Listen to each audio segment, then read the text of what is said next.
చెన్నైలో రామస్వామి అనే ఆయన రిటైర్డ్ సైంటిస్ట్ అనమాట. ఆయన ఇప్పుడు ఎక్కడో ప్రొఫెసర్‌గా జాబ్ చేస్తున్నారు ఆయన. ఆయనకి పద్మభూషణ్, పద్మశ్రీ 2 అవార్డులు వచ్చినాయి ఆయనకి. అయితే ఆయన సైబర్ నేరగాళ్ళు ఆయన్ని డిజిటల్ అరెస్ట్ చేసి సైబర్ నేరగాళ్ళు 57,00,000 రూపాయలు ఆయన అకౌంట్‌లో డబ్బులు మాయం చేశారట. చూసారా? ఎంత 77 సంవత్సరాలు ఆయనకి. ఆయన్ని ఎటు కదలనివ్వకుండా, మెదలనివ్వకుండా చెక్కుల రూపంలో వాళ్ళ ఇష్టారాజ్యంగా ఆ డబ్బులు లాగేసేదాకా ఆయన్ని 57,00,000 రూపాయలు డిజిటల్ అరెస్ట్ చేసి ఆయన దగ్గర నుంచి డబ్బులు కాజేశారు. అది పరిస్థితి.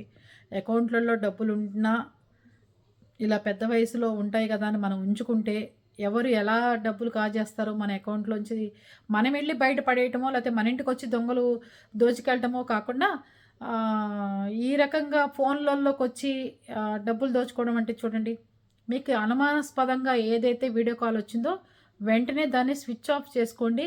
వెంటనే పోలీసుల దగ్గరికి వెళ్ళండి. వాళ్ళు మీకు అన్ని రకాలుగా ఎలా ఉండాలో చెప్తారు దయచేసి. అలా 57,00,000 పోగొట్టుకునేదాకా కూడా మీరు ఎవరికీ చెప్పకుండా అలా ఇంట్లోనే ఉండి వాళ్ళకి అందుబాటులోకి వెళ్ళమాకండి. ఏ వీడియో కాల్ వచ్చినా మీ బంధువులు కానప్పుడు మీరు ఏ కాల్స్ ఎత్తొద్దు దయచేసి. ఏ వీడియో కాల్ కానీ మామూలు కాల్స్ కానీ మీది కాదు అన్నప్పుడు మీరు ఎత్తమాకండి. ఓకేనా? మన అకౌంట్‌లో ఏమున్నాయిలే ఎవడొకడు ఫోన్ చేసుకున్నాడు కాసేపు ఎత్తుదాం వాడి గొడవ ఏంటో చూద్దామని అది కూడా అనుకోకండి. అప్పులు చేసి ఇవ్వాల్సిన పరిస్థితి కూడా వస్తుందట. వాడు అలా మనని బ్లాక్‌మెయిల్ చేస్తున్నారు. అర్థమవుతుందా? డిజిటల్ అరెస్ట్ అంటే సైబర్ నేరగాళ్ళంటే ఎక్కడి నుంచో వచ్చేయరు.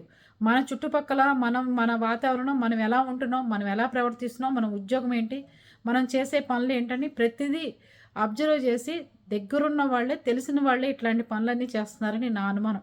మీరందరూ ఏమంటారు? దీని గురించి కామెంట్ చెప్పండి. ఆ కామెంట్ చదువుకొని ప్రతి ఒక్కళ్ళు జాగ్రత్త పడే విధంగా ఉంటారని ఆశిస్తున్నాను. ఓకేనా?